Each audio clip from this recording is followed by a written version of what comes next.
le lieutenant-colonel Didier Defraisse, major de garnison de Strasbourg, représentant le général Antonios, gouverneur militaire de Strasbourg et commandant la 2e brigade blindée, a passé en revue le piquet d'honneur et les délégations présentes.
Lecture d'un message par Monsieur de Saint-Quentin, préfet de la région Grand Est, préfet de la zone de défense et de sécurité Est, préfet du Bas-Rhin.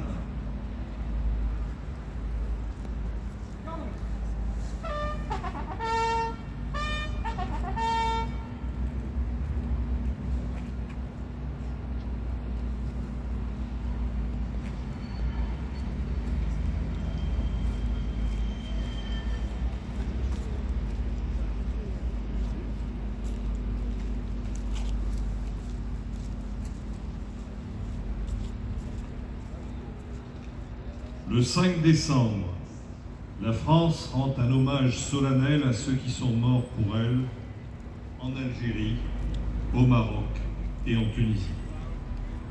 2 millions de militaires, dont 1,3 million d'appelés et près de 200 000 supplétifs, furent engagés sur ordre de la République dans les opérations menées en Afrique du Nord de 1954 à 1962.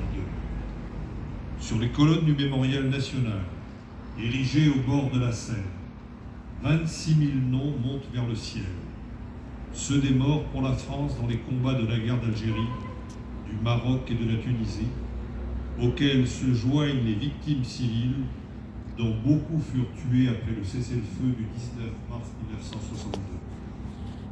Quand le bruit des armes s'est tu depuis longtemps, vient le temps de la mémoire et de la reconnaissance, disait le président Jacques Chirac en inaugurant ce monument à Paris le 5 décembre 2002 sur le quai qui porte désormais son nom. Tel est le temps que nous honorons aujourd'hui. D'un autre quai, à Marseille, direction Alger ou Oran, ils furent si nombreux parmi les fils de France à laisser derrière eux parents, amis, foyers, sans savoir alors ce qui les attendait. Ils avaient l'âge des promesses et des commencements, mais c'est le rude apprentissage de la guerre qui les attendait de l'autre côté de la mer. Ils connurent les servitudes de la vie de caserne, la veille angoissante des nuits de garde, la routine écrasante des longues marches et l'urgence des assauts soudains. Ils ont dû affronter l'épreuve d'un conflit qui aura définitivement changé le cours de leur existence, parce qu'il aura forgé et ce qu'il aura détruit. Ni l'éclat du courage, ni les marques lumineuses d'héroïsme, de générosité ou de dévouement ne manquèrent à nos soldats. Dans la dureté des combats, dans l'âpreté du terrain, appelés, engagés volontaires ou militaires de carrière, ils ont fait leur devoir pour la patrie, pour leurs camarades, pour tous ceux qui comptaient sur eux. Ce fut aussi une épreuve de conscience. Des actes contraires à l'honneur furent commis. Beaucoup revinrent blessés dans leur âme. Nous pensons à eux qui, dans les heures crépusculaires, se dévouèrent à la survie de leurs frères d'armes supplétifs, les harkis. La France célébrera toujours leur fidélité et leur grandeur de combattants français. Nous nous souvenons des attentats du Mille-Quebar et de la rue Michelet à Alger, le 30 septembre 1956, des victimes de la rue d'Isly, le 26 mars 1962, de celle d'Oran, le 5 juillet 1962.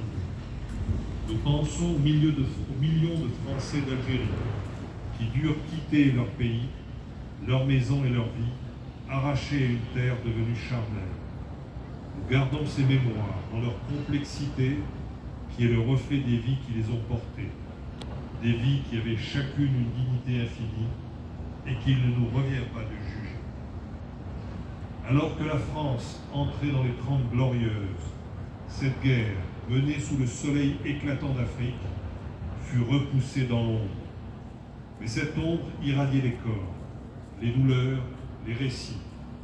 Elle était avec les burnous pliés dans les placards, les décorations posées sur les étagères, les quilles sculptées surplombant les buffets, avec le souvenir du goût sucré des oranges et les chants rapportés du régiment. Une mémoire souvent fantôme, dans laquelle grandirent des enfants qui, depuis longtemps, sont à leur tour devenus parents. Une mémoire restée vivante, qui est celle de notre nation. L'hommage de ce jour porte un devoir, célébrer les combattants, dire ce que nous leur devons collectivement, reconnaître aussi les souffrances et écouter ceux qui restent.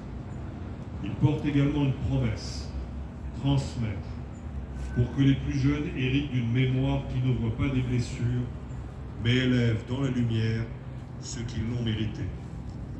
France, honore tes enfants qui ont bravé la mort pour toi, ceux qui en Afrique sont partis pour toujours. Vive la République, vive la France.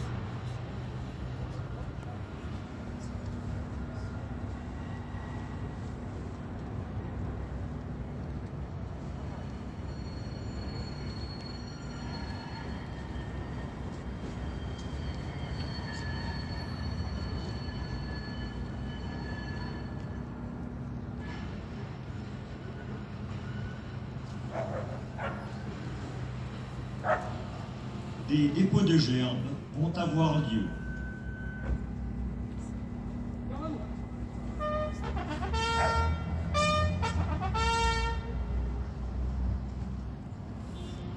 Madame Berthold, adjointe de Madame la maire de Strasbourg, représentant Madame Parseguian, maire de Strasbourg, et le lieutenant-colonel Didier Defresse, major de garnison de Strasbourg, représentant le général Antonios, gouverneur militaire de Strasbourg, commandant la 2e brigade blindée, vont déposer une gerbe.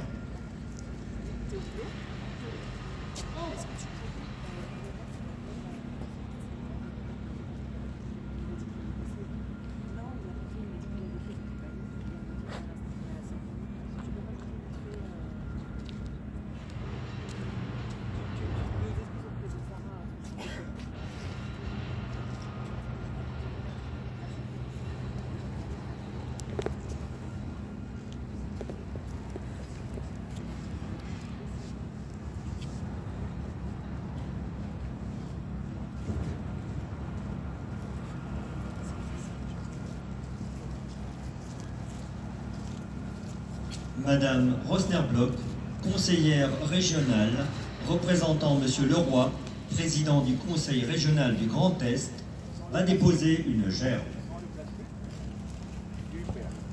Celle-là, elle va au milieu.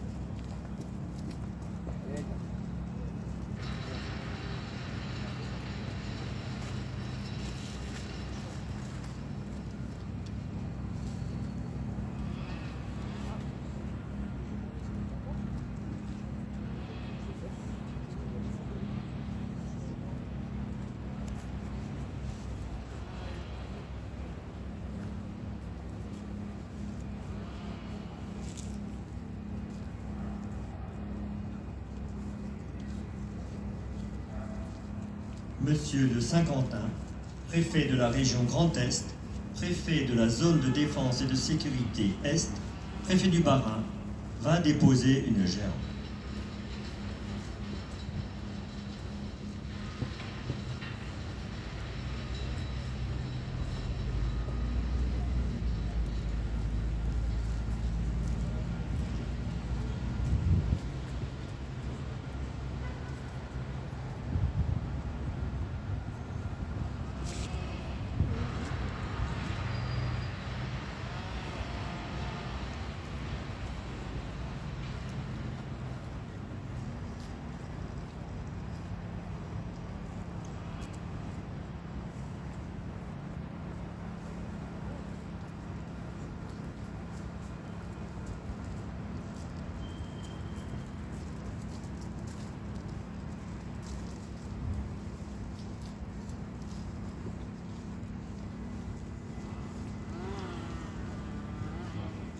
Maman!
Les autorités vont maintenant saluer les porte-drapeaux associatifs.